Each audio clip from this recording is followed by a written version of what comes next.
Welcome back to another episode of Conversations with Samantha. I'm your host today, Joshua Hinkins. Today I have a long-time friend, long-time D&D player person. At this point, kind of.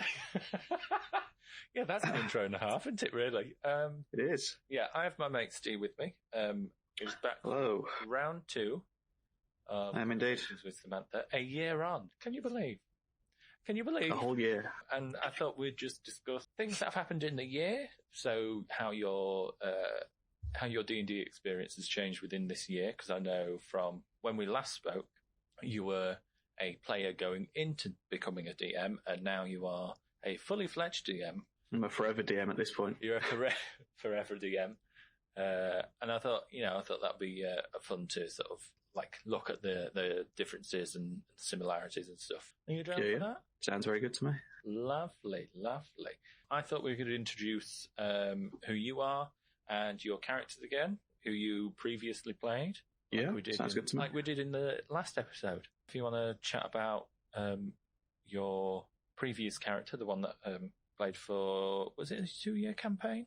It was something like that. It was just over 2 years, I think. Just over 2 years, yeah. Yeah, if you want. It was like a year and a half ago, fucking hell. So yeah, my original character was Derba Snowcoat, Dwarven Paladin, Oath of the Ancients. Started out as a lawful evil Paladin of Malar, but gradually shifted from lawful evil to probably more lawful neutral, maybe, over the course of the campaign. Yeah, I would say that sounds... Never officially changed the alignment, but I'm pretty sure by the end of the campaign I was not lawful evil. No, I think saving the world from Tiamat kind of no longer makes you evil. I mean, I suppose. Yeah, I mean, lawful evil kind of, but there was far too many attempted self-sacrifices for lawful evil. Yeah. So, I mean, he also started out as straight and he ended up gay. So I forgot about that. To be fair, and that's something I forgot about in that campaign. That there was that like. Although it wasn't like super prominent, there was that like air of. It was always there. The LGBT thing going on, which was cool. I appreciate unintentional representation. Unintentional. Yeah. How do you know the name of my autobiography? He was sticking around for my campaign for a bit. Not anymore, but he was. I was going to say I heard from reliable sources, being Mark, that he is no longer with us. He's very, very dead. Yeah. He was swayed to do a particularly evil thing and killed himself rather than face it when he failed. Holy shit. It was a particularly spicy moment. I had a ambush on the city council. He sort of led the ambush from inside, and the party were around to sort of prevent it from going effectively. He did complete his task. He was supposed to prepare the leader of the council for something, which seemed to work, as the leader of the council suddenly went rogue and AWOL after that. But then he killed himself rather than face justice for what he'd done. Because obviously, at this point, I think I left the campaign in October, didn't I? I think it was about then. Yeah, that sounds about right. That sounds about what. Yeah, that's when I moved back home. So up to Tolban leaving, I don't really know what has been going on. So that sounds interesting. I think if you're down for it, we could talk more about what's been going on a little bit. Yeah, of course. Lovely. Just a quick one over your character Derba. You chose to be a dwarf and a paladin. Any particular reason why you chose those? Convenience, I think. I played D&D, like, I think I played 2 sessions of a different campaign. That fell apart very quickly. I think a bunch of people left the city and just made it impossible to run. Mm-hmm. So Mark said he was going to set up a sort of his own campaign. Right. And obviously Mark was playing in that other campaign with me, so I was very quickly like, okay, can I join that one if this one's not happening anymore? So he decided to go over like character creation with me and whatnot, and was just sort of handed me the player's handbook and was like, okay, what do you like the look of? And I'll explain it to you in a bit of detail. Dwarf is one of the first races that comes up, and I was like, I want to be a dwarf. Like, saw it first, and I was like, I want to be a dwarf. Right, dwarf. Let's be a dwarf. Yep. Nice. And then I assume like same reason sort of for Paladin. Really Paladin, Mark sort of asked me like, okay, what do you want to do? Do you want to be a hitty? Do you want to cast spells, or do you want a little bit of both? And I was like, okay, a little bit of both. That's fair. I'm pretty sure that's the same reason why I went for Bard. Yeah. I think he gave me the choice. It was like Paladin or Cleric, essentially. It was like the two choices he gave me. Yeah. And I was like, Paladin sounds cooler. And then I literally I rolled my stats, and I rolled like disgustingly well on my stats. I think my lowest stat was a 13. Oof. For Durba, which is fucking ludicrous. That is... Like, if I hadn't rolled them in front of Mark, it probably would have been some questions asked about the legitimacy of these rolls. But because I did it like in front of Mark. Mark went through it all with me, and he was like, well, "Fucking hell!" Like, well, there's nothing I could do here. And then I did the thing that most people don't do. I rolled my flaws, bonds, and stuff with the dice rather than picking them. I don't think I've ever done those. Ever. I really like to do it because it it makes you be creative with what the character is. Yeah. Like, if you get, one that says, you're massively intolerant of other religions, but you are fiercely protective of your religion, that's okay, so he's a bit of a religious zealot then. Yeah. Okay, like the flaws and bonds and stuff, I kind of like that as, not so much that you stick directly to what those are, but as, a build. It's a guideline. Yeah. A guideline, starting point for how your character would act, maybe, if you know. Yeah. It's sometimes I won't even bother with flaws and bonds if I've got a solid idea for the character in mind. Yeah. Then I don't need to do the flaws and bonds from the charts or anything. Yeah. But if I've just got, I want to be say a monk, but I don't know what I want to do with that monk. Mm-hmm. I'll look at the race and go, okay, that'd be interesting. Last Tuesday I played a one shot, Pete ran it, and I did a kobold monk. Oh, nice. Just because, for no particular reason, just you know what, whatever. It's a weird combo. You don't see many. Yeah, it's like kobolds in general as player characters. It's like the Kenku cleric that I played. If you remember. Yeah, Revenge. Yeah, with peculiar combos like that, like kobold and monk. You kind of, I would assume that it's pretty good to sort of get those flaws and bonds going, and then be like, okay, this is kind of, I might not stick to this, but this has given me an idea on how. Yeah, it helps for that, a little bit of extra character development that you don't normally get. So, it was a one-off character, so I didn't need to stick to it too rigidly, but I did roll for the traits and bonds anyway. As okay, this is just a vague idea of how I should be acting. I like that a lot. My next question for you, Steve, is how are you finding DMing? I am still really enjoying it. Yeah. It gives me a lot of room for creativity. Mm-hmm. I'm missing playing quite a bit now because it has been a while since I've played proper. I've played the occasional one shots. It's not quite the same though, is No, it? I want to invest in a character again. I want that journey again. It's been a long time. You'll just have to make an NPC that's whose whole thing is plot armor, so they can't die, and they're there through to the end. This is myself insert Mary Sue character. They're level 20 at the start. Fuck you. 20, amazing. Yep. They're a level 20 ranger. Not just playing like Legolas, essentially. Yeah, why not? Why not? Just play Legolas. No, I'm still enjoying it quite a lot. Having to split my attention two ways is trickier than I thought it would be. Of course, you're running two campaigns. I am running two campaigns. With you running two campaigns, are they set within the same world? Because obviously your campaign is homebrew, the one that I was formerly part of. Yeah. Is the second one within that same world, or Yes, it is. And is it... I got around the potential, plot holes that would come up by. I essentially moved Thursday, the original campaign. I put that quite a distance away from the Sword Coast. Right. because, the Sword Coast, all of the official stuff is from the Sword Coast. So trying to do your own thing there, I think it's a bit more stifling. Yep. There's a lot of stuff you need to adhere to, and it's what everyone knows. Everyone knows everything about the Sword Coast because everyone has done nearly all their campaigns there. So I moved myself quite a distance away. I also destroyed Waterdeep as a, Yeah, it's the city that everyone knows. So I destroyed that before my campaign even started.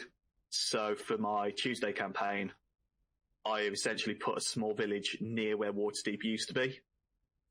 Maybe like a day's journey from Waterdeep, and essentially gone, okay, here's your village. You are building this village up now. That is your goal. Oh, okay. So they've instead of it almost, well, not so much instead of, because I suppose the adventure side could come within that, but they are given more a task of building this village up and building it to what I assume, I don't know, you can maybe correct me on this, but what would be the next almost Waterdeep in a sense? Kind of. If it would get that far. I've set it up in a way that, they've started building this village, and I was having a minor problem with motivating characters to do things. Right, okay. There was a lot of mercenary characters in the group that were like, why would I give the village this money when I can just keep the money for myself? Right, I get you. So I put carry on, sorry. What's the best way to describe it? Like characters that are out for themselves. Yeah, it was self-interest first, village second. Yes. Sort of, there was very some people in the characters. Yeah, chaotic neutrals, essentially. Yeah. There were some people in the party that were like, well, look, if we spend the money on the village will make us more money in the future. And that kind of won them over a little bit. But then it was, it was still they find a treasure chest with 1,000 gold in it.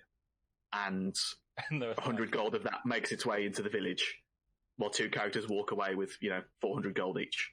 Fucking hell. So I have one character in it, CJ, who his entire gimmick is he has a cursed scroll, right, and he unintentionally time travels a lot. He just sort of pops out of existence and then reappears. And for him, it's been a year, but for the party, it's been a day. So he just sort of time travels all over the place. I had him come back from the future and he was like, look, this village, 13 years' time, is a city, and it's the last line of defense against a demon invasion.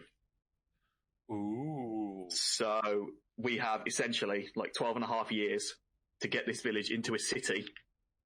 Mm-hmm. Otherwise, the demons are just going to roll through and destroy everything. Okay, I like. So with a looming threat on the horizon, all of a sudden the people that were like, "Hey, I just want to keep the money," were a bit more like, "Here's all the money." Oh, actually, just yeah, take it. Okay, I like that. That's very cool. Back to a question that I was going to ask a moment ago. Have there been then in the two campaigns that you are running now for you any poignant moments as a DM being like, okay, this is why I DM. This is why I do what it is that I do now. I've had a couple of really, really cool things come up. Some of them are more funny than sort of poignant, but there's moments where it's I love doing this. Mark's character, Tadriel, he's a fallen angel. He was kicked out of heaven for not completing a job. His patron is Seraphina, who Mark, being a beautiful, beautiful player, didn't establish any relationships or anything. He was like, here's the characters. You make whatever connections you want with them. I suppose it's always nice having a player that is confident enough in your ability that they can just be like, here's the stuff. You connect it however you want. Yeah. Mark's done that with both of his characters actually for Thursday. Here's the character. Here's the people that are important. Here's the vague bit of stuff that I've done. You can make any other connections you want. So I sort of had his patron. I mean, the villain they're fighting is an angel. Yes. He was kicked out of the heavens for something. They don't quite know what yet. I established that he was sort of betrayed by people he trusted and kicked out of the heavens. And he wouldn't tell them exactly what his relation was with either Seraphina or Tadriel. they got themselves into a bit of a incident with Tiamat, where they had to go kill a cult. Yeah, you were also a part of that incident. Yeah, that's the one I enjoyed. War crimes in Turmish, it's fine. Honest to God, that was bloody funny. That I'm not even. Oh, it was wonderful to DM. Like, just how are you bullshitting this? With like really good rolls to back it up as well. It's like, oh boy. That's one of the main reasons why I like playing Bard, I will say.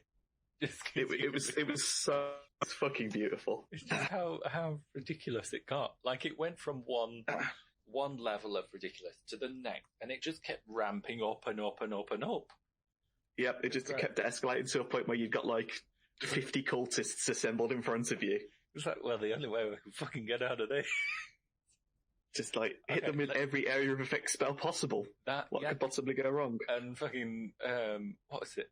Like, did I use Major Illusion? I think I did, didn't I? I think you did, yeah.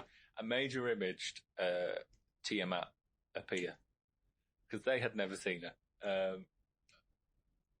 and I had at that point. I forgot about that. Yeah, you had actually seen Tiamat, like very briefly, but you had. Oh, well, I'm glad that fucking worked because. Otherwise, but anyway, sorry. Yes, with they massacred this cult. They were called the Cult of the Dragon Queen. They were wearing like symbols of Tiamat. So they kill all these people. They have a little poke around this little cult place, and they find the lead guy's journal, and he's like, on the short version is he lost his connection to his god. I think it was like Lathander or something like that. It was one of the life gods, essentially. Yeah, Lathander sounds familiar. Yeah. He was like a good paladin of Lathander. He lost his connection to his god. And then throughout his journey, he sort of goes on to he sort of wandered around lost for a little bit. He sort of headed down to Turmish because there was a war happening to try and do some good. And in his dreams, he saw Tiamat. Tiamat came before him. She was a great platinum dragon. And immediately the entire party go, oh no. Oh, no. It's like, essentially, Bahamut was trying to get him to sort of ruin Tiamat's image by doing good things under Tiamat's name. Okay. So Tiamat's response was to send the party to go kill this cult, essentially, under the guise that she didn't want to be summoned back to the material plane. And obviously no one doubted her. She was like, oh, okay, we'll just go do it. They saw this journal and were like, oh no. Mark's patron then arrives, Seraphina, and he's like, what did you just do? Do you have any idea how much work I've put into this? 4 months of work to get this set up, and you've destroyed it in less than a day. Like, Tadria was already having a bit of a sulk with Seraphina due to information being withheld from him. So he was going to ha her, gotcha, when he saw her next. But then when he saw her and she's like, you've just killed my little cult at, trying to help people. What the hell have you done? Tedra sort of there oh. I like it. I like it a lot. Sort of and then the switcheroo between all gods. Yep, just bamboozled Tadriel really badly. And even Mark, our character was like, yeah, I felt like I had the moral high ground until that, and now I don't think I want to have a go at her anymore. I love it. Absolutely love it. But then she was particularly annoyed with them, told them to leave, get out of her sight. And then she said she'd speak to them again in a few days.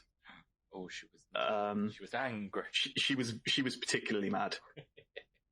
So they went off to do, I think they had to go kill one of Grath's, one of his only remaining siblings. It was the one that got away from Lordo. The one that got away from Arkesh. Yeah. Essentially, that was the second part of their deal with Tiamat, was they had to go kill him, as he had multiple dragon souls trapped within him. My favourite gimmick is making Grath kill his own siblings. And from what I remember, is it Tadriel that's got the most kills on the One Chopper family? I think he snaked most of the kills on the One Choppers. He got Mogar. Yeah. Actually, did he get Mogar round 2? I think he did. Did he get Mogar round 2? I don't remember. I don't remember who got the kill on Mogar. Right, it might have been Tedrill again. So, Rise of Skywalker, Mogar. Somehow Mogar has returned. Was that the one where he was mostly in the air? So yeah, he essentially Mark talking to us about it, and I said the one that was able to like he spent a lot of time hiding. Yeah. When I said that the head of the council went AWOL, he was actually taken over by Mogar through shenanigans. And who was the head of the council at this point? It was a Farron. A Farron had sort of taken control of the council from Fabian. Yes. Fabian is a monk, just for context. He was sort of elected as leader of the council. A Farron was a particularly powerful wizard. He had been leader of the council a while ago. In the history of the city, he spent I think it was 10 years in charge of the council. Just won every election for 10 years. And then essentially stopped running as leader. He stayed as leader of his faction, but then just didn't bother engaging in the leadership elections for the council. Yeah. Because he was sort of done with it. When everything started going wrong, he sort of asserted himself and was like, okay, I'm taking control now. If you have any complaints, please hold on to them until we've dealt with this issue. Okay. He wasn't going to... If you've got any complaints, go fuck yourself. No one really opposed him, but he was respected enough to do that, and it not be a tyrannical move. It was more a pragmatic move. Yeah. I have got some spicy reveals for down the line that I don't want to reveal yet, because the party don't know about them yet. That's fine. Obviously, they could potentially listen to this, because they're all really good friends of mine, and are definitely going to listen to this, being good sports. But I mean, there's one player that's particularly nervous right now because of something they did, and they know what they did, and they know that there's people that know what they did, but I don't think any of the party know what they did yet, which is great. Okay. It's wonderful. I've heard from other sources that the player is particularly nervous. Okay. So just as one quick question. How many deaths have you had on your hands? Oh boy. So I just thought I'd throw this one out there, just because I know that a lot happened. From Thursday, I have Calthane, Kane, Thoradin, Veldal, and Robin. Oof. Thoradin, Pete sort of retired the character, but then I'd set up a thing for Thoradin where his home had been attacked. Yeah. And I was going to make it a little plot line to go back to his home and deal with it. But then Pete retired the character and was like, yeah, he's just going to go home. I was like, oh no. Oh dear. That's a bad idea, but okay. I'm not going to stop you. No wonder Tolman's gun stopped working.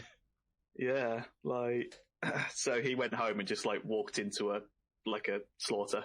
The party could have dealt with it, but one man was yeah, not enough to deal with it. Dog, literally. But Calthane got Boromir, hardcore. Yeah, I think. Kane fell down a hole. He was playing Pitfall and lost. He fell down a 10-foot hole and died. Thoradin got killed, sort of away from the party. But Veldar got disintegrated, and Robin got Finger of Death. Oh, well, there's worse ways to go. And then for Tuesday... God. Yep, there's more. Ben's character died really early in the campaign. Is that the one with the double elf sword? Or was that, I should say? It was the elf paladin. I can't remember his name now, for the life of me. I should know it, because he was in, another campaign with me, with that character. Oh, yeah, that was the... was it a Revenant? Did he come back? Yeah, he was a elf paladin and a Revenant, then a elf paladin again. He got killed because another player character cast Sleep. I think I was there for that. Yeah, Joel cast Sleep, and it was 13 health points, and Ben was on 12 health. Oh. So he just went to sleep first. Oh. So then the mob that was attacking them just went, oh shit, free target. and just stabbed him a couple times. Fuck. Oh, that's rough, innit, really? It was a painful way to go. So that I don't think I had... That's 6. I don't think I had another death for a while. Then I had 3 in one fight go. Jeez Christ. They were fighting Do you? Crikey, O'Reilly. The worst thing was, like, this fight, it wasn't supposed to be a difficult fight. But it was supposed to be a little flavour fight. But that's the thing, though, isn't it? Like, I remember when we was in Mark's campaign, and we were on the boat, and we were attacked by Mero, I think it was, or like... Yeah, I think it was Mero's, yeah. And that, like, I think they're only meant to be challenge rating 3. But because we were on water, and then... Yeah, we were on, like, icy water, so, like, they just pulled us overboard. Not everyone could swim, and not everyone had... Well, a lot of people had an aversion to the cold, so they would be getting exhausted. And that's when you and Mogar nearly died, wasn't it? Yeah, I was a dwarf wearing heavy armor, so I got pulled overboard. Immediately, like, hit the icy water. I think I took a level of exhaustion from it. Yeah. Then I was rolling disadvantage on every check to try and get out of the water because I had a level of exhaustion. I think the only way I got out is because I managed to, I rolled, really high on one check, even with disadvantage, and then managed to misty step onto the boat. That's the only reason I didn't die. Yeah. Yeah, that was one of the few times that I genuinely, as Sebastian, felt very, very useful. Yeah, that was your element, wasn't it? That was literally the one point where I was like, guys, I've got this. And then fucking steel wind strike in the water. You saved our dumb lives that fight. We would have got slapped stupid in that fight otherwise. That was good fun. But yeah, so we're up to 6 deaths. We keep getting sidetracked on little stuff. We do. We do. Never mind, it's fine. People enjoy it. How did the party react to that, very abrupt ending of their characters? Because I know, obviously, you and I have played with Paulina. And Paulina's previous character, which she was very protective of. She was very protective of Frederick as well. She's currently on a hiatus from playing. So right, okay.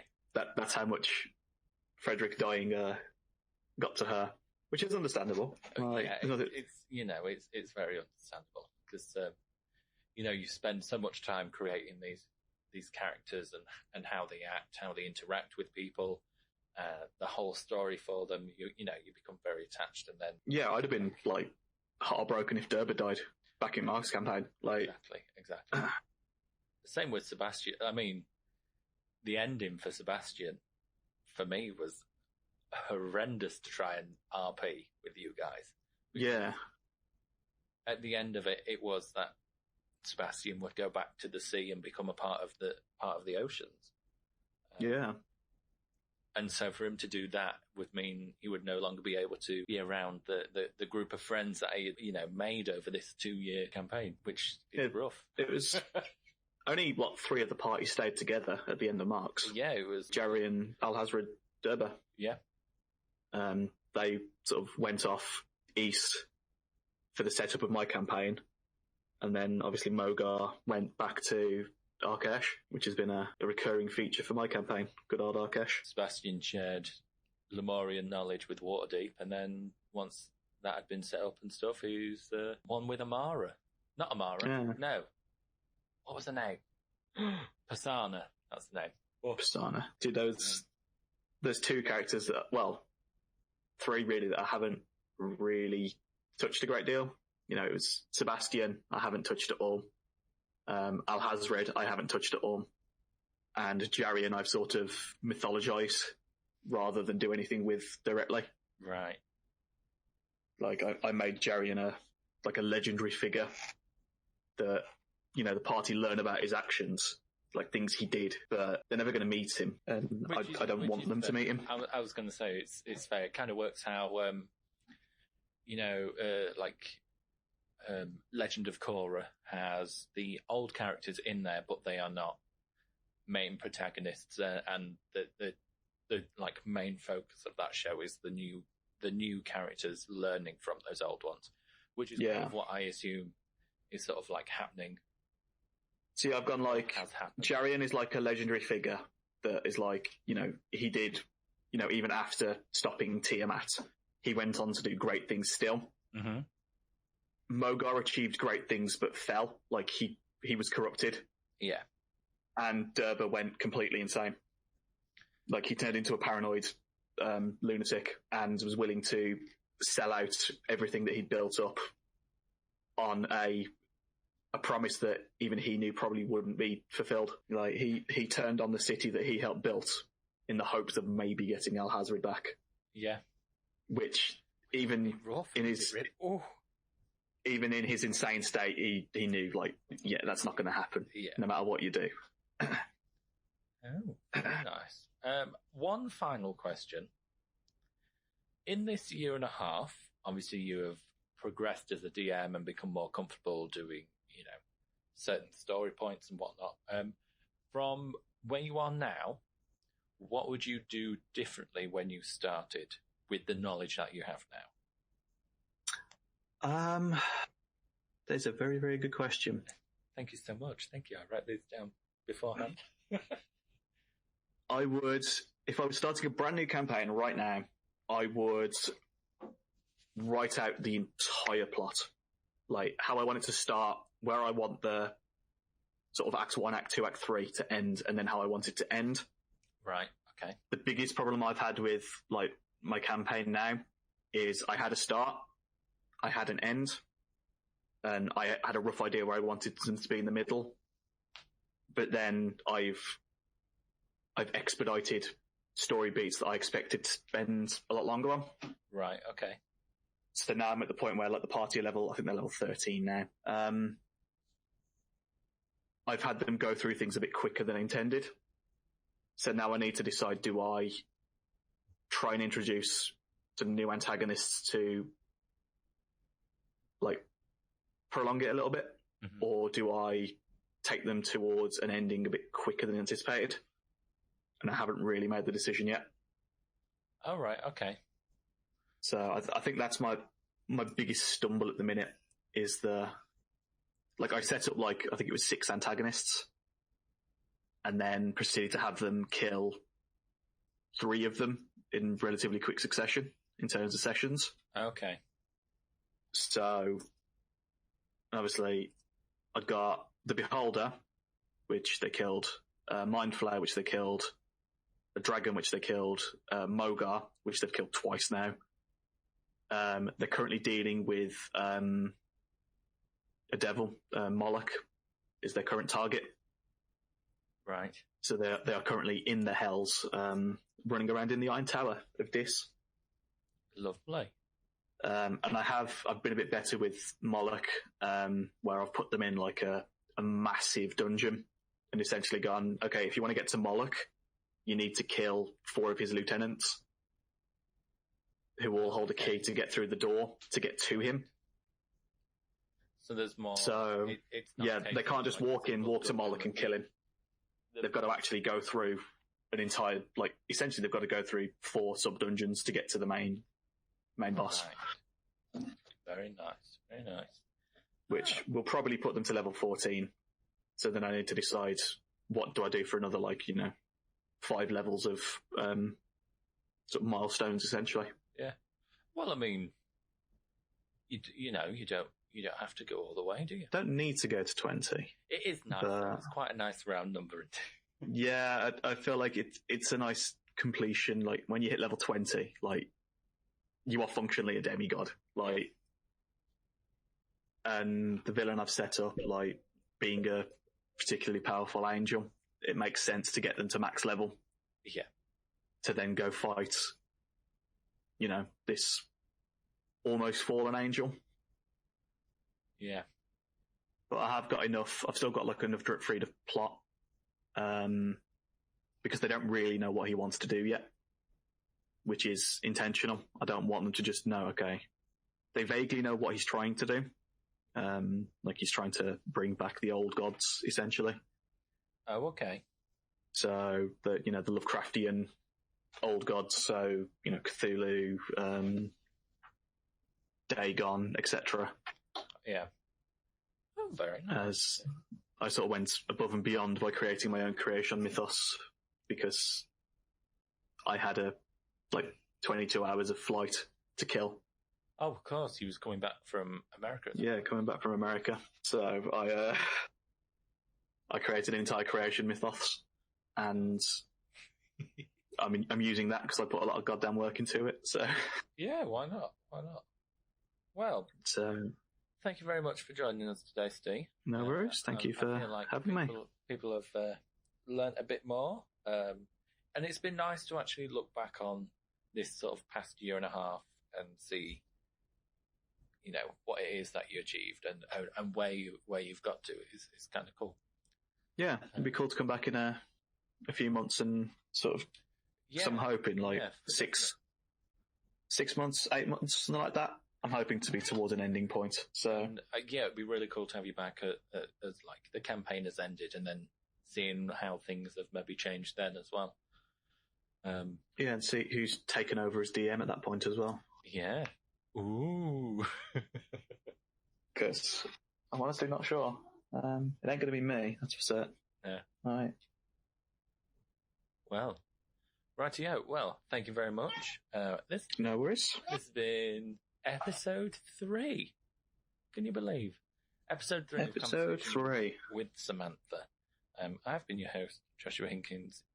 You, sir, have been my good friend, Stephen James. I have indeed. And, yeah. Bye. Bye-bye.